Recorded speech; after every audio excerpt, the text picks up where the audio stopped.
What's going on, you sexy muffins?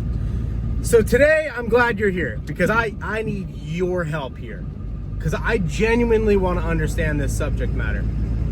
I don't get Bitcoin maximalism. I don't get it. So the Bitcoin maximalists, like I call them the Bitcoin Maxis, because they tend to, without too many jabs, but one's coming, they tend to be like maxi pads. Got them! But they're kind of like, they're very tribal, right? And they're very much like, oh, there's all these other cryptos and they're all shit coins. It's just Bitcoin. And so I want to understand their point of view. Here's my experience with Bitcoin. It's 2011. I'm in Washington, D.C. working at a think tank for the world's fifth and sixth wealthiest dudes. Two evil brothers that were in the oil and gas business, and they gave us $46 million a year. And I worked at an organization where we helped them spend that money. And what we did is we bought college economics departments. And we would like put in free market thinking. We would put on events. We would host lectures. We would do sponsorships. We would pay for people's grad school education to become a free market professor, all that stuff. And so I'm around all these libertarians, and I'm obviously a sound money guy. And one of my roommates introduces me to Bitcoin. And he had just gotten back from Germany, and he got over there and he's like, so I get off the plane, guys, and I go to this bar and I have no currency. I haven't been able to exchange it at the airport, and I want a beer real bad. It's Germany. I got to get a beer. And I didn't have it, so I just showed the lady my phone. I was like, Bitcoin? And she was like, yeah, Bitcoin. And he traded her a Bitcoin. My other roommate, remember him very well, sitting there going, Trev, there's only 21 million Bitcoins. That's what's great about it. So I'm like, then why did this dumbass, who I love very much, but I'm like, why did this dumbass trade a Bitcoin for a beer? That doesn't make any sense. If there's only 21 million of them and there's more beers than 21 million, like it doesn't ratio in my head. And so I later find out that the way that my buddies are getting these Bitcoins are through dudes in the city who essentially have gaming computers, and they're running the Bitcoin algorithm, and they're basically mining this stuff, and they're giving them cash, and they're buying the Bitcoins, and there wasn't really any exchanges yet. So it was kind of a pain in the ass.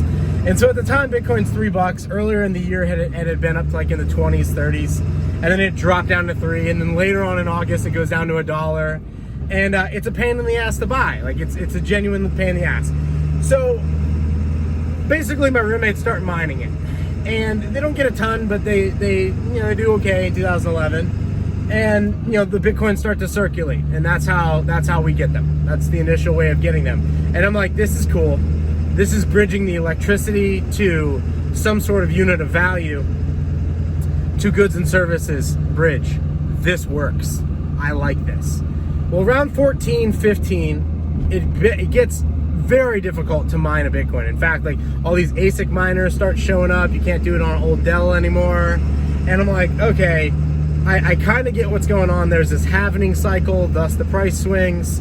So every 4 years, the amount of Bitcoins that come into circulation from the miners, if you're not familiar, these guys are essentially running the network. They're hosting the network. They're running math problems and solving transactions and facilitating transactions, basically keeping the ledger, and they're creating Bitcoin. That's the whole entire point of it. And so I'm like, okay, I understand how Bitcoin come into circulation. And this halvening cycle kind of creates these price floors. Like you got a lot of inflation in the 2011, 2012 timeframe, and then it halves, and then it halves, and then it halves. And what you see is, yeah, it's all over the place because it's an open market and it trades 24/7, but it's constantly becoming more scarce as far as the inflation rate of Bitcoin. So today at present, there's 900 Bitcoins a day that come into circulation. The hash rate is how strong the network is, how many computers are competing for that.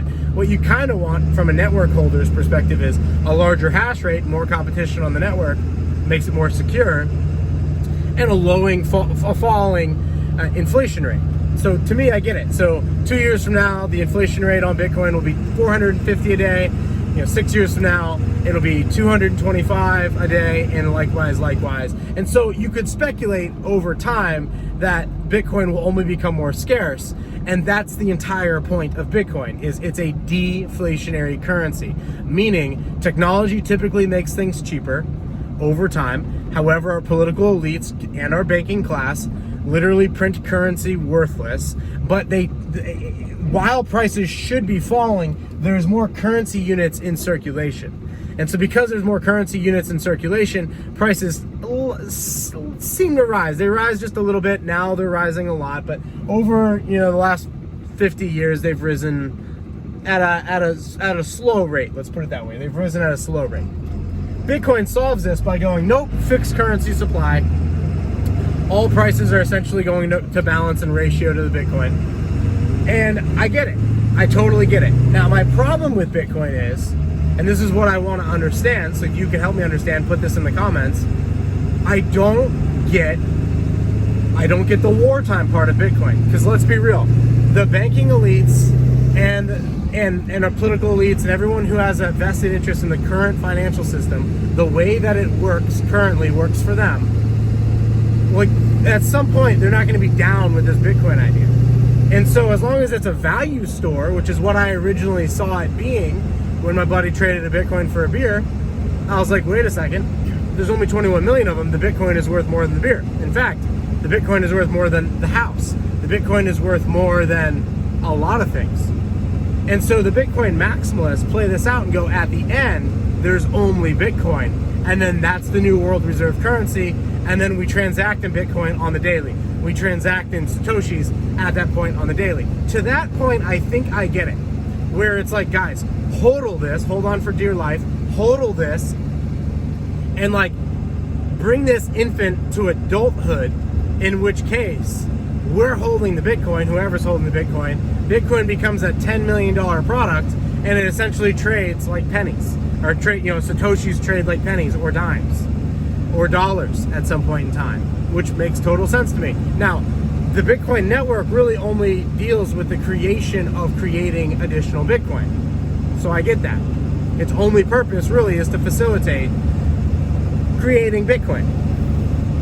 So to me, you need a layer 2 to put this Bitcoin on. You essentially have created this digital gold, and now you've got this layer 2 where you put this on there, and now you got your privacy features and all that stuff.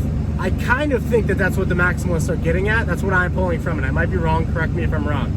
But my problem with it is it requires now this fiat to miner or exchange bridge. So nowadays you got all these exchanges. You get on the Coinbase, Gemini, etc., and you could buy Bitcoin there. And essentially your Bank of America account or Wells Fargo, whoever, you can just move that cash over to that exchange and buy Bitcoin and move it to your wallet. Great. But what we're seeing in Canada is the Canadian government literally going after Bitcoin and shutting down fiat bank accounts. And so my problem with that is, back in the day, you didn't know who owned the Bitcoin. It was anonymous, it was public ledger, we kind of thought it was private, we were young, we were 22, we didn't really know, but nowadays we know it's public. And that's kind of cool. Like, I'd like to live in a world where everything's out in the open, but people have secrets, governments have secrets. And so it becomes impossible for you to mine it now on your own, truly mine it on your own. And so I don't understand then how it's ready for wartime. And this is my problem with Bitcoin, is that to get from here to there, to get to this Bitcoin decentralized utopia, you're gonna have to piss off the people with guns. And all the Bitcoin libertarians, like the people I associated with, are like, we have the Bitcoin. Okay, I get it. I've got the Bitcoin, you've got the Bitcoin. Sure, we're the new elite if this thing becomes like, whatever. But they have militaries, and it's fully public. And so if my wallet becomes identified, or one of my wallets becomes identified, and you trade with me, and I'm blacklisted, well, you're in trouble. So now this Bitcoin has to be like, quote, washed of its sin by, the almighty governments. So what I'm getting at is, I see where Bitcoin could work real well if there's this partnership with governments, where governments go, we're gonna work with this thing, and you're gonna transact commerce in our currency. And you're gonna pledge your Bitcoin in exchange for currency, but you'll own the asset however you wanna divvy it up, but you'll be trading in our currency. I don't understand how it's built for Justin Trudeau just locked your bank account, and you have what cash you have, maybe. And so maybe you could do a local Bitcoin, which is a thing. That's how we used to get it. And so, okay, you can go get it, but you know, it's gonna take a while to transfer. You know, it's gonna take 2-3 hours, maybe an hour, maybe less sometimes, but it's gonna, depending on how busy the network is, that block size hasn't increased.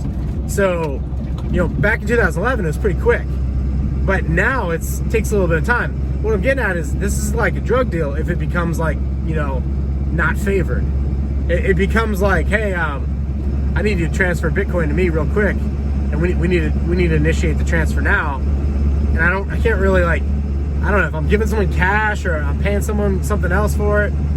I kind of need that thing to like initiate transfer like now and be done before I leave, quote, the meeting. Well, also now I'm like blacklisted in theory. You can track my wallet forever and always. So I don't understand this. So if I donate to the wrong political campaign, which is what will happen in Canada, we're on the edge. If I do that at some point in time and that becomes blacklisted activity, well, that wallet becomes flagged. All the Bitcoin that's in the wallet is now crap. So I don't get it, you know, like that's the part that I don't get. So when I look at something like Monero, it makes a lot more sense to me. It's still deflationary in the fact that the inflation of the coin is a lot less than, you know, the technical progress that we see in the economy. So it would be deflationary. I mean, likewise, if we use silver or gold today, you would be living in a deflationary world. All prices would be falling in gold terms, and actually they have been, which is really interesting. They have been falling in gold terms for a long time now. So I look at this and I go, okay, you need something that's fully private, can be mined like anywhere and everywhere by anyone using any equipment, and therefore it's fully decentralized. Now, the Bitcoin Maxis will make a case that Bitcoin is the only decentralized currency or cryptocurrency out there, to which I don't get, because now it's not like my roommates are mining it on Dell computers, like our work computers anymore.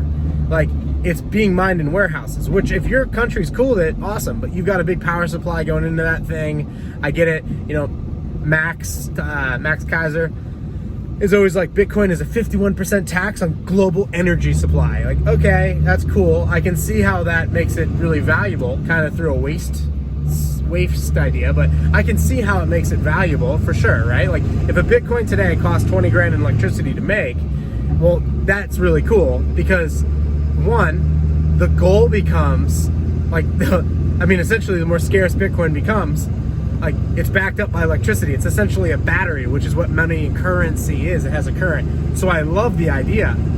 Two, it makes the goal of the world, make electricity zero. Like, that's really the true goal in a world where Bitcoin is a 51% attack on global energy supply. Okay, the solution then is move forward, figure out zero cost energy.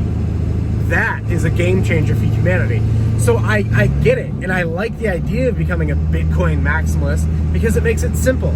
It's like, what are you doing in your investing in life? I'm buying Bitcoin. I'm a Bitcoin maximalist. I don't have like 5 or 6 different cryptos I buy for different reasons. I just buy Bitcoin. But I don't see it being ready for wartime. Meaning that, like, when it starts getting shot at, I don't see the shield around Bitcoin. It's out there in the open. Now, maybe it's like a Gandhi, Jesus-like thing out there where it's like, we have nothing to hide. Okay, but these are still thugs and governments and tyrants, and they're gonna come for you, especially if you start to win. And so I don't understand the from here to there. I don't understand how we cross the Rubicon. I don't get it. And I want to get it. But when I hear, oh, it's the only decentralized crypto, like, it's not though. Like, sure, there might be a lot of independent miners mining it in, you know, warehouses all over the world. But how, like, it pays to consolidate.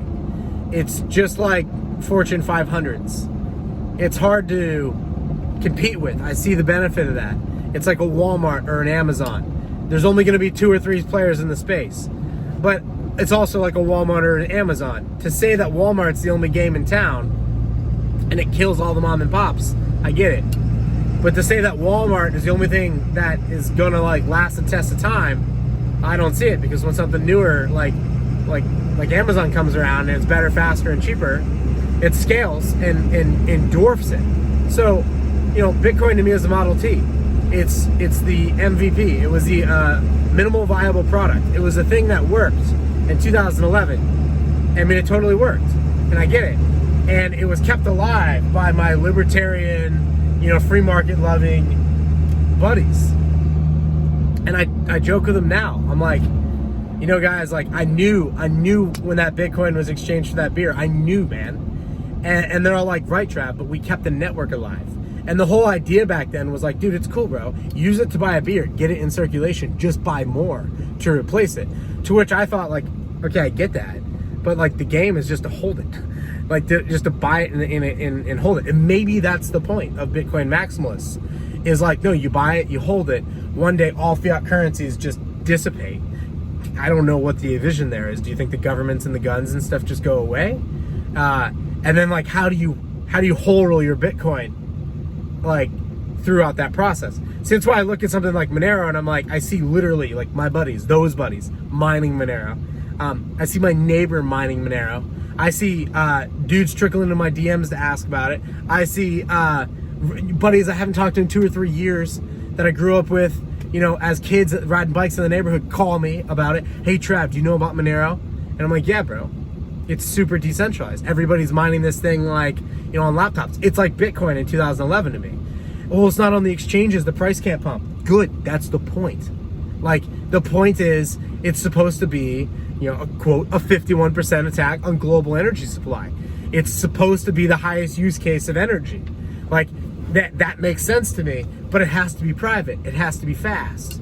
The Monero white paper, to me, reads like the Bitcoin white paper. I really do wonder if Satoshi or that group is still alive. Are they working on Monero? Is Bitcoin their first use case, but Monero is their actual project? I don't know. That's a speculation. The Bitcoin people will hate that. But, like, I want to understand Bitcoin maximalists, and I want to understand the argument behind it, because I don't see how a very slow, needing a fiat bridge.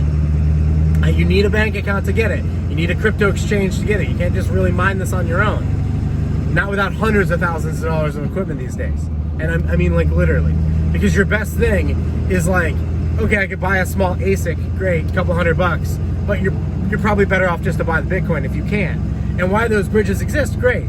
But how long will they exist in Canada? And then can I use my Bitcoin to get through that period of time? Okay, the Canadian government just debanked me. Okay, can I use my Bitcoin? Can I buy my groceries from a local little homestead guy in Bitcoin? It's slow. It's fully tracked. I don't get it. So they can literally pull up like, oh, Trav came here to buy eggs and fruit from this homesteader. Well, he wasn't allowed to. Like I don't know. Like, it just doesn't make a whole lot of sense. As opposed to Monero, where he's mining it, I'm mining it. We're trading in it. Never happened. It was never created. It's electricity to coin to goods and services without a trace. It makes sense to me. And maybe something else, surpasses it. Maybe Pirate Chain, I don't know. Pirate Chain mined out really, really fast. Kind of concerns me how fast it mined out.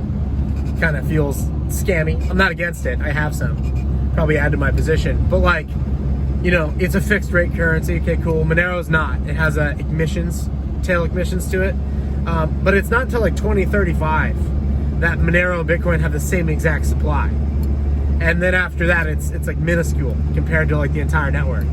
So I just look at Bitcoin maximalists and I'm like, I don't get it. And so maybe someone can explain it to me. But my main concern is if my bank account if I'm debanked by a tyrant government, and I think that's obvious, it's coming. And it's very slow to transfer, and I can't mine it myself. How do I get it? I know how I get Monero.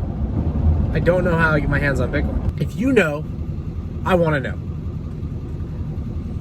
Because I want to understand Bitcoin maximalists, and I want to understand the entire argument around it. Because it would be a lot simpler just to be like, yes, in your portfolio you need gold, you need silver, you need other assets. You need things to transact in the physical world, sure. But in your crypto world, you just need Bitcoin. It's just Bitcoin. I love the simplicity of it. I really do. But I don't see the armor on it. And so it becoming extremely valuable and being a huge store of value 20 or 30 years from now because it's a 51% attack on global energy supply, I get that. But it being a public blockchain sketches me out. And so maybe it's just that we're creating the Bitcoin on the Bitcoin network, and once you have it, then it goes on to a layer 2, and you have all those features on a layer 2. And don't say Lightning Network. The Lightning Network's not really working. Like, you know, a future layer 2. I could see that. In which case, it's the only one. But when I look around real life, I don't see Ford trucks as the only one, or Apple computers as the only one, or Walmart as the only one, or the US dollar as the only one. I don't see a world where that has happened. And I don't see that for Bitcoin either. But I want to understand the argument. So, thank you guys for the likes. Thank you for subscribing to the channel. And until next video, I will see you down in the comments.